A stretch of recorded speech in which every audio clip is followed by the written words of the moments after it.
Nanotaran kan Traffic Management Council kan Public Safety Office kan syudad ni Naga ang paggabat nin bulos kan trapiko. Ini makalihi sa ang pagbabalik eskwela na sa mga pribadong eskwelahan sa syudad kan mga nakaaging semana.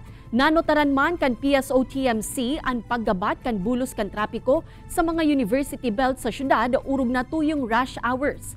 Kaya piga-antisiparan naman kan mga otoridad na mas magabat pa ang trapiko en kasong magbukas naman nin klase ang mga pampublikong eskwelahan. Huli kay ini nakaantabay na asin nakaandam ang opisina sa mga pwedeng maapektarang tinampo.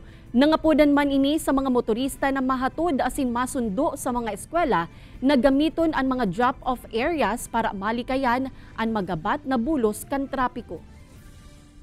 May mga pigdidesignate kami pong unloading area para lang na babaan lang talaga. Bakong standbyan, bakong parkingan. So siguro po magsunod kita duman.